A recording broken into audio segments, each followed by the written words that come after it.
enacted. I want you to understand this very clearly.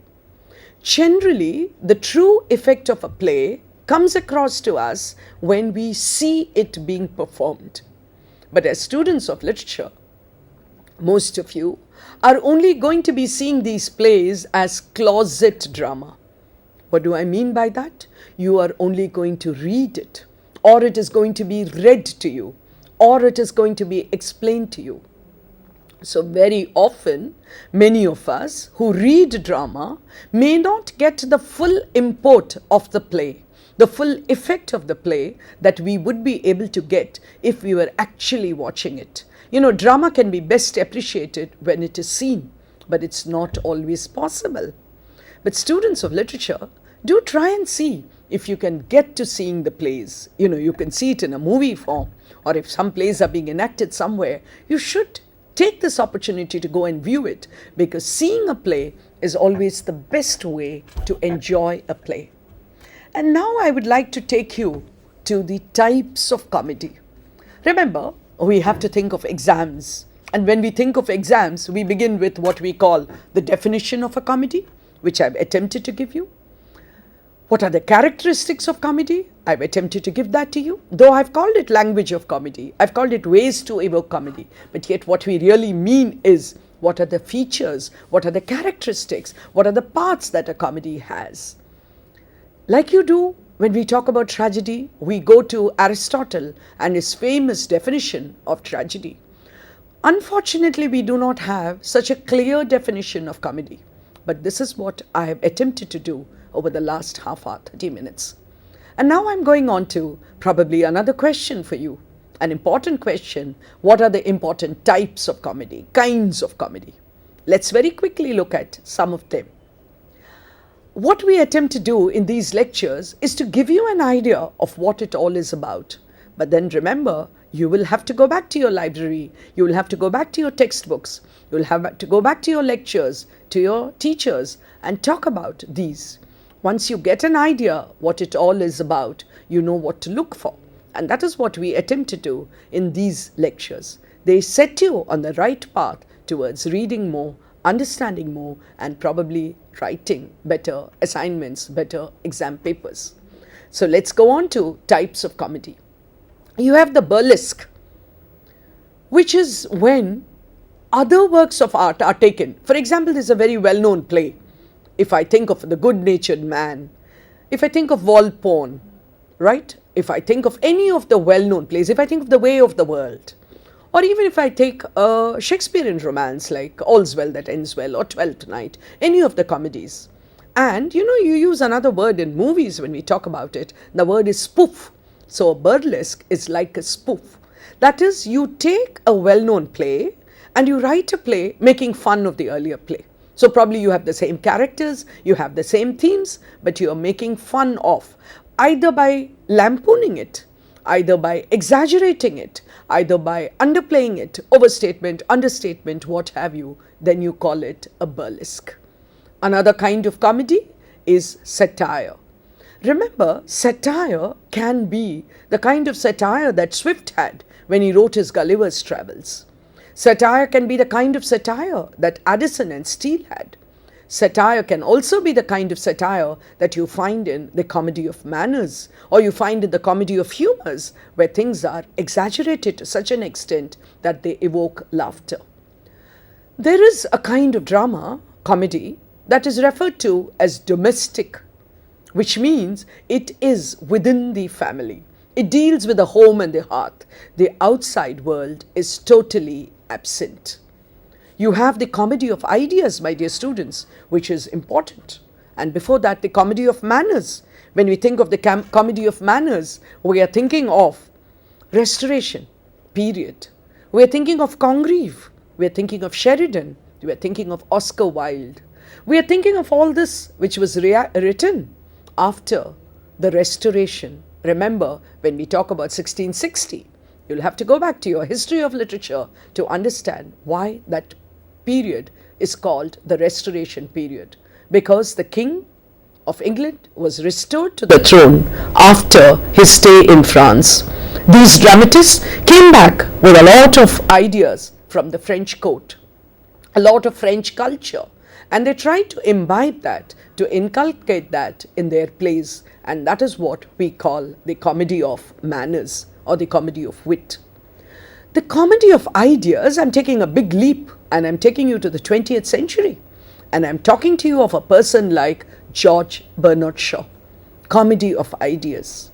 If you really want to understand the plays of George Bernard Shaw, whether it's Arms and the Man or Apple Cart, whether it's widowers' houses, whatever that you are thinking of, remember, you must sometime attempt to read his prefaces too, because Shaw's plays are about serious ideas. Shaw was a great socialist, and he believed that through his plays he could get across his ideas. In addition to his plays, he also wrote prefaces to each of his plays. And if you really want to understand what his plays are all about, you must go and read that. I talked about the comedy of ideas here because I wanted to link it with the comedy of manners. Now I'll have to take you back to the Elizabethan age, where comedy as a literary form really saw its brightest moment in the writings of Shakespeare in his comedy, which we generally refer to as Shakespearean romance.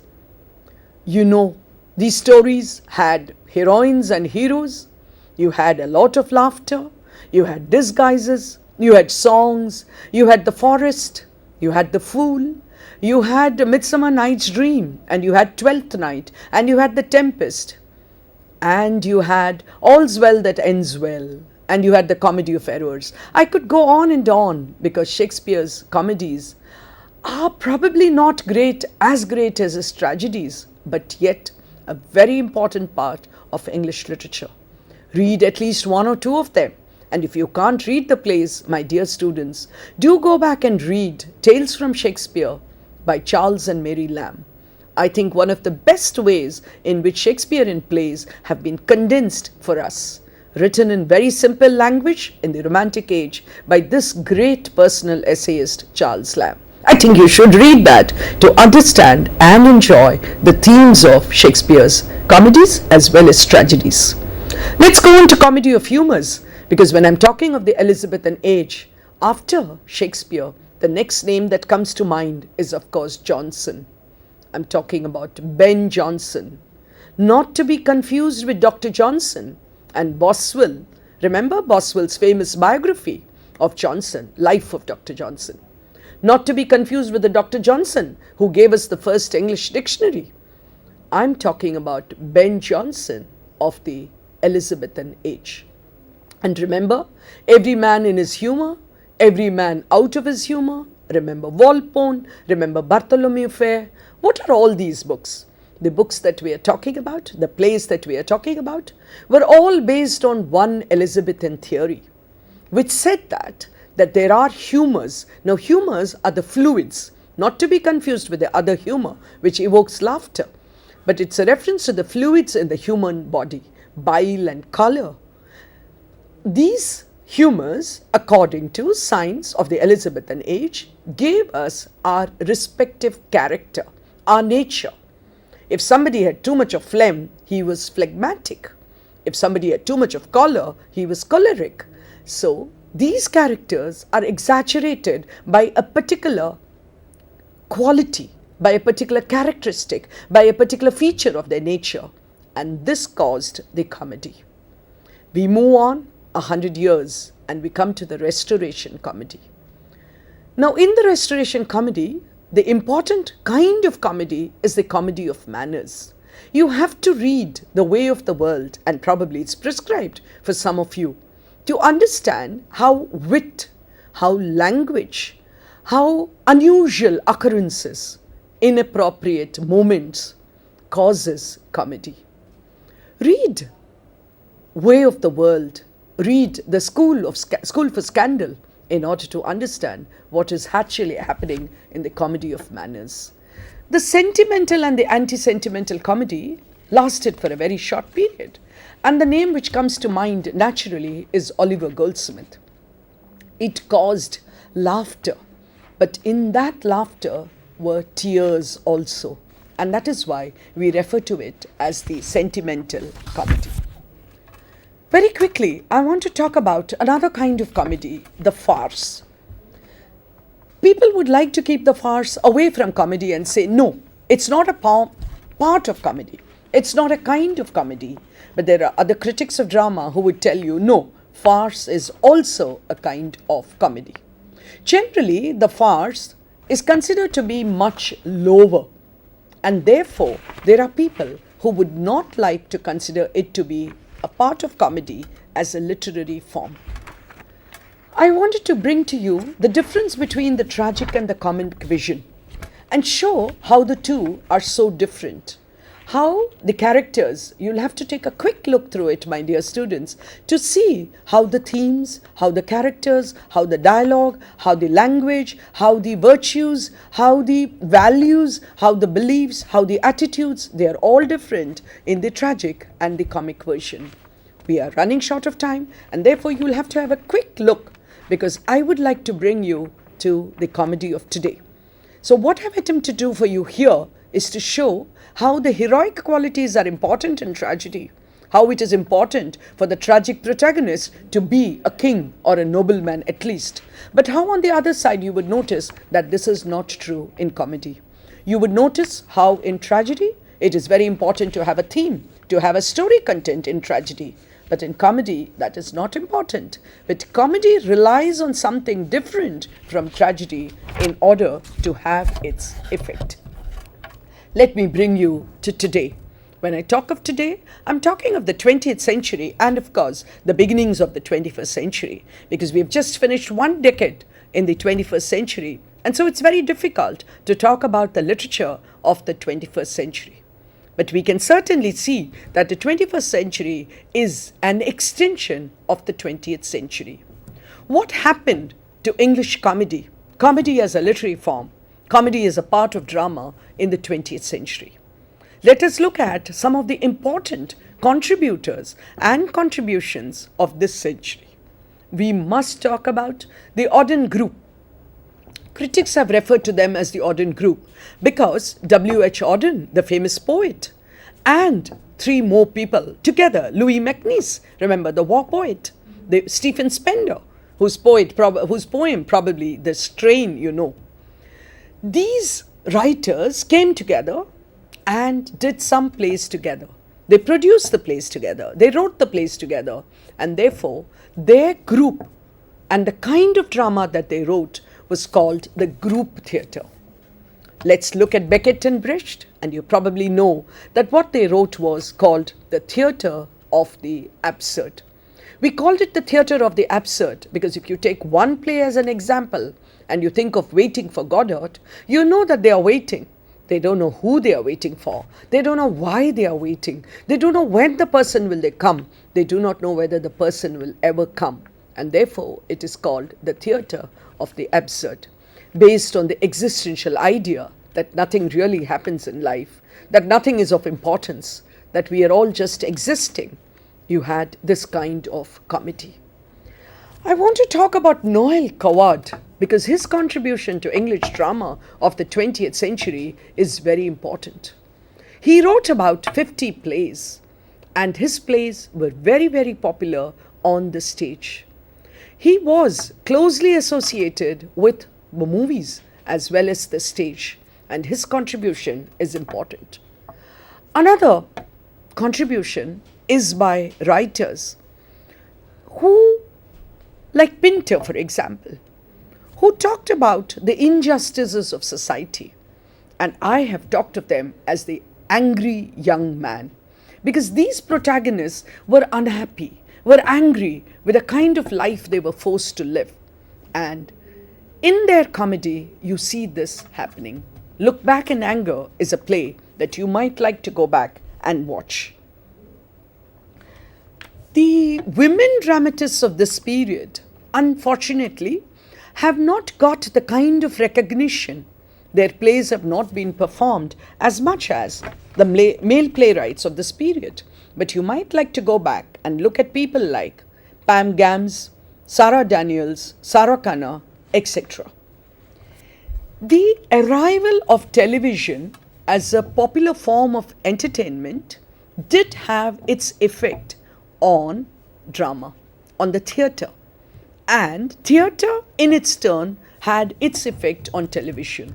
So, between drama and television in the 20th century is a kind of give and take, that is, both received something and both gave back something.